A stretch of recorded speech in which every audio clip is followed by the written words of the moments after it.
नमस्कार,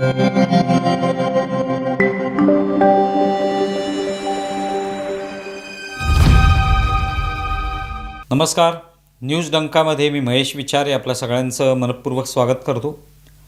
मित्रांनो, news डंकाचे YouTube channel आपण सबस्क्राईब केलं नसेल तर कृपया ते सबस्क्राईब करा, ज्यामुळे वेगवेगळ्या विषयांवरचे व्हिडिओ आपल्यापर्यंत येऊ शकतील. शनिवारी काँग्रेसचे नेते खासदार राहुल गांधी यांचा कार्यक्रम पुण्यामध्ये होता. छात्रों की गुंज या माध्यमातून ते युवकांशी संवाद साधणार होते.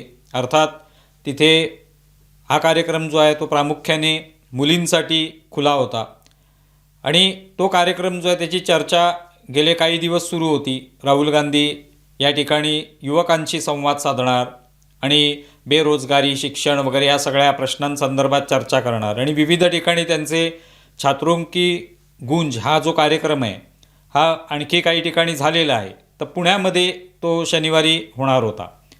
त्याच वेळेला बारामतीमध्ये उबाटा शिवसेनेचे खासदार संजय राऊत यांनी रामरक्षा आंदोलन घेतलं आणि त्यामुळे अनेकांना आश्चर्य वाटत होतं की त्याच दिवशी नेमकं राहुल गांधींचा कार्यक्रम आहे, कारण राहुल गांधींचा कार्यक्रम आहे त्याची चर्चा मीडियामध्ये प्रचंड होती.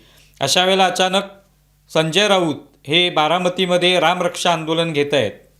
त्याच्या थोडंसं आधीच म्हणजे राहुल गांधींचा कार्यक्रम होण्याच्या आधीच ते आंदोलन आटपलं, पण ते रामरक्षा आंदोलन तिथे झालं आणि त्यावेळेला अर्थात फक्त संजय राऊतच होते. जसं यापूर्वी रामरक्षा आंदोलन उबाटा शिवसेनेने घेतलं, दादरमध्ये घेतलं किंवा नागपूरमध्ये घेतलं, स्वतः उद्धव ठाकरे उपस्थित होते, आदित्य ठाकरे होते, सगळी टीम होती. पण ह्यावेळेला मात्र फक्त संजय राऊतच रामरक्षा आंदोलनामध्ये दिसले. पण या सगळ्या आंदोलनामध्ये प्रामुख्याने त्यांचा भर दिसला तो म्हणजे राहुल गांधींची स्तुती करणं. राहुल गांधी हे कसे देशाचे नेते आहेत, राहुल गांधींचा मी समर्थक आहे हे ते त्या ठिकाणी सांगत होते. म्हणजे प्रत्यक्ष सभेमध्ये नव्हे तर पत्रकारांशी बोलताना सांगत होते की ज्या वेळेला राहुल गांधींना पप्पू ठरवण्यासाठी लोक प्रयत्न करत होते तेव्हापासून मला ही खात्री होती की राहुल गांधी हेच देशाचे नेते आहेत, राहुल गांधी हेच पुढे जाऊन देशाचं नेतृत्व करणार आहेत आणि मी त्यांचा समर्थक पहिल्यापासून आहे अगदी, हे ते सांगत होते. त्याचबरोबर पुण्यामध्ये राहुल गांधींचा हा जो कार्यक्रम आहे त्यासाठी इतक्या अटी ठेवण्यात आल्या. ते विरोधी पक्षाचे नेते आहेत आणि त्यांच्यासाठी एवढ्या अटी कशा काय ठेवण्यात आल्या असा जाबसुद्धा संजय राऊतांनी विचारला. तेव्हा मग प्रश्न आला की जसं तिथे राहुल की गुंज हा कार्यक्रम आहे, छात्रों की गुंज हा कार्यक्रम आहे, पण राहुल गांधी आहेत त्याच्यात. त्यामुळे तिथे जसा राहुल की गुंज हा कार्यक्रम होतोय तसाच बारामतीमध्ये राऊत की गुंज असा कार्यक्रम घेतलेला आहे की काय, आणि त्याच्यामधून राहुल गांधी यांच्यावर स्तुतीसुमनं उधळण्यासाठीच हा कार्यक्रम आहे.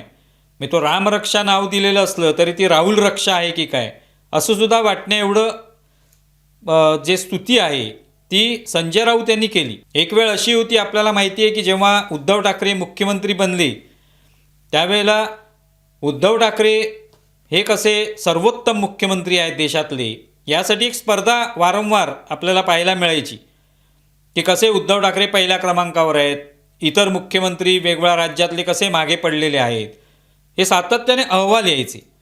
पण दुर्दैवाने 2.5 वर्षानंतर उद्धव ठाकरेंची सत्ता गेली आणि ती स्पर्धासुद्धा त्या सगळ्या बंद पडल्या आणि त्यामुळे नंतर मुख्यमंत्री कोण सर्वोत्तम याची स्पर्धा पुढे कधी झालीच नाही. पण त्या सगळ्या 2.5 वर्षाच्या काळात उद्धव ठाकरे पंतप्रधानसुद्धा होऊ शकतात, पंतप्रधान पदाचे उमेदवार आहेत याची चर्चा करण्यामध्ये संजय राऊत हे आघाडीवर असत. अगदी त्यांच्या अनेक भाषणांमध्ये आपण पाहिलं की WHO सारखी संघटना, हेल्थ ऑर्गनायझेशन जी आहे तीसुद्धा कसं उद्धव ठाकरेंचं स्तुती करते, उद्धव ठाकरे कोण आहेत असं विचारते, किंवा जगातले वेगवेगळ्या देशांचे नेतेसुद्धा कोण आहेत हे उद्धव ठाकरे जे एवढं करोनाच्या काळात काम करत आहेत, अशा पद्धतीची माहिती संजय राऊत देत असत.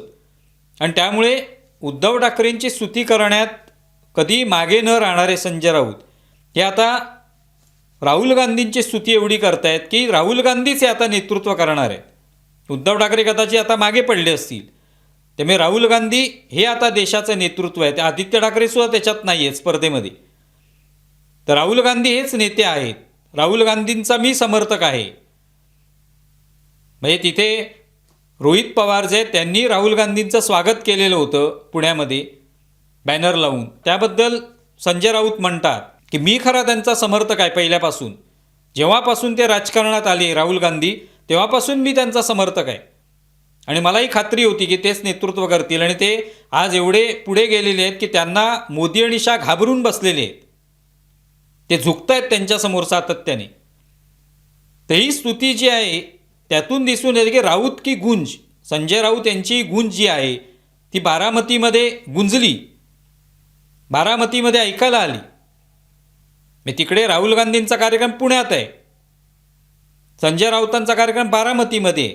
जसं हेलिकॉप्टरमधनं पुष्पवर्षाव करतात एका ठिकाणच्या यात्रेवर किंवा एखादी पालखी आहे त्याच्यावर, तसं संजय राऊत यांचा पुष्पवर्षाव बारामतीमधून पुण्यामध्ये सुरू होता राहुल गांधींसाठी. आणि मग वाटायला लागतं अचानक एकदम या यादीमध्ये सर्वोत्तम मुख्यमंत्री, सर्वोत्तम नेता याच्यामध्ये उद्धव ठाकरे मागे पडले आणि अचानक राहुल गांधी कसे काय पुढे आले. आदित्य ठाकरे सुद्धा त्या स्पर्धेमध्ये नाही आहेत. मग राहुल गांधीची एवढी स्तुती करण्यामागचं कारण काय. आता कदाचित 2028ला संजय राऊत यांची जी टर्म आहे खासदारकीची ती संपणार आहे आणि अशा वेळेला काय होणार, त्यांना पुन्हा उभाटा शिवसेनेकडून मिळणार आहे का, पुन्हा एकदा ती खासदारकी ते निवडून येऊ शकतात का. आणि अर्थात आता सध्या उभाटा शिवसेनेची स्थिती पाहिली तर त्यांच्याकडे पुरेसे आमदार नाही आहेत, खासदारही नाही आहेत. अशा सगळ्या परिस्थितीमध्ये राज्यसभेवर जाता येणं शक्य आहे का. आणि नसेल तर मग राहुल गांधींच्या माध्यमातून आपण जाऊ शकतो का, कारण राहुल गांधी आणि संजय राऊत यांचे उत्तम संबंध आहेत पहिल्यापासूनच, कारण ते म्हणतातच आहेत आपण पहिल्यापासूनच त्यांना नेता म्हटलेलं आहे, त्यांचं समर्थन केलेलं आहे. आणि त्यामुळे कदाचित त्यांना तो एक मार्ग दिसत असावा. मागच्या वेळेला माहिती असेल तुम्हाला की राज्यसभेच्या निवडणुका असताना अचानक संजय राऊत यांनी शरद पवारांचं नाव घोषित करून टाकलं आणि मग ज्यांना ज्यांना इच्छा होती की त्यांना तिकीट मिळेल, त्यांना राज्यसभेवर जाता येईल, त्यांना सगळ्यांना हात चोळत बसावं लागलं. आणि संजय राऊतांनी आधीच शरद पवार हे कसे इच्छुक आहेत राज्यसभेवर जाण्यासाठी हे सांगून मोकळे झाले आणि शरद पवारांचं नावसुद्धा घोषित झालं आणि कोणता विरोधही राहिला नाही. त्यामुळे तसा आता त्यांनी स्वतःचा मार्ग काहीतरी प्रशस्त करण्याचा प्रयत्न राहुल गांधींच्या स्तुतीमधनं केला आहे का हे माहिती नाही. आणि त्या दृष्टीनेच ते कदाचित तिकडे बारामतीमध्ये स्वतःच रामरक्षा आंदोलनासाठी गेले असावेत आणि तिथूनच मग पुण्यामध्ये कदाचित राहुल गांधीची भेटही घेऊ शकतील. ते एवढं समर्थन ते देत आहेत. तर एकंदरीत या सगळ्या राहुल गांधींच्या छात्रों की गुंज या कार्यक्रमाच्या दरम्यान अचानक राऊत की गुंज ही ऐकायला आली आणि त्याच्यामध्ये राहुल यांचीच स्तुती आपल्याला पाहायला मिळाली. त्यामुळे आश्चर्य वाटलं, बाकी काही नाही.